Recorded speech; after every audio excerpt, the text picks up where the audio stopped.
আমরা কথা দিচ্ছি, জীবন যাবে, অন্যায়ের কাছে মাথা নত করব। 5 আগস্টের পর থেকে 24 সালের এ পর্যন্ত আমরা কোনো চাঁদাবাজি করি নাই, আমরা মামলা দিয়ে মানুষকে হয়রানি করি নাই। দেশের জন্য ওইভাবে বুক পেতে দিতে রাজি আছি, কিন্তু দেশের 1 ইঞ্চি জমির সম্মান কারো কাছে বন্ধক রাখবো না। আবু সাইদের কবর জিয়ারত করতে আসছেন জামায়াত আমির, আমরা দেখতে পাচ্ছি। আল্লাহুম্মা আমিন।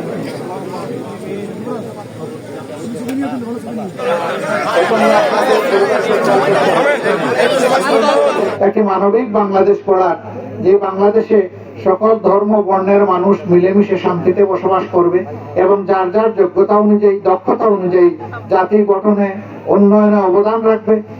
এখানে কোনো ধরনের বৈষম্য হবে না। এর জন্য তারা রাস্তায় নেমে স্লোগান দিয়েছিল, উই ওয়ান্ট জাস্টিস। আমরা চাই ন্যায় বিচার। আমরা সেই ন্যায় বিচার প্রতিষ্ঠায় প্রতিজ্ঞাবদ্ধ। আল্লাহ আমাদের এই কমিটমেন্ট পূরণ করার তৌফিক দান করুন।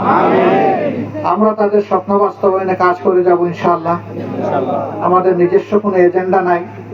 আপনারা দেখেছেন 5 আগস্টের পর থেকে 24 সালের এ পর্যন্ত আমরা কোনো চাঁদাবাজি করি নাই, আমরা কোনো দখলদারি করি নাই, আমরা কোনো দুর্নীতি করি নাই, আমরা মামলা দিয়ে মানুষকে হয়রানি করি নাই, আমরা কারো উপর ব্যক্তিগতভাবে প্রতিশোধ নেই নাই। বরঞ্চ আমরা চেয়েছি একটি শান্তির বাংলাদেশ গঠন করার জন্য জাতিকে ঐক্যবদ্ধ করতে। আমরা আমাদের জাতিকে বিভক্ত করতে দেব না। এই বিভক্তির অবসান ঘটানোর জন্যই আমরা 10টি দল একত্রিত হয়েছে, 10 মিলে আপনাদের সামনে এসেছি। আমরা বাংলাদেশের 300 আসনে পারস্পরিক সমঝোতার ভিত্তিতে বিভিন্ন দল থেকে আমরা প্রার্থী দিয়েছি। এই আসনে 10 দলের পক্ষ থেকে যাকে দেওয়া হয়েছে, একজন মুফাসসিরে কোরআন, বিশিষ্ট আলেমে দ্বীন, সারা বাংলাদেশের মানুষ যাকে মহব্বত করে, যাকে চিনে, সেই রকম একটা কণ্ঠ, একটা ব্যক্তিত্ব আপনাদেরই এক সন্তান আপনাদের কাছে আমরা দিয়েছি। আমরা আশা করি আপনারা তার পাশে থাকবেন। তার পাশে থাকার মানে বাংলাদেশের পাশে থাকা, তার পাশে মানে যুবকদের প্রত্যাশার পাশে থাকা, তার পাশে থাকা মানে মা বোনদের নিরাপদ একটা বাংলাদেশের একটা ঠিকানার পাশে থাকা।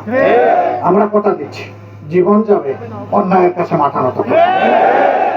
যেভাবে আবু সাইদরা বুক পেতে দিয়েছিল, দেশের জন্য ওইভাবে বুক পেতে দিতে রাজি আছি, কিন্তু দেশের 1 ইঞ্চি জমির সম্মান কারো কাছে বন্ধক রাখবো না।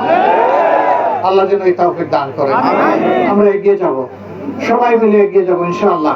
সাংবাদিক বন্ধুরা আমাদের পাশে থাকবেন, সহযোগিতা করবেন। আবু সাইদের উসিলায় এই এলাকাকে আল্লাহ তাআলা সম্মানিত করুন। আল্লাহ আমাদের দেশকে সম্মানিত করুন।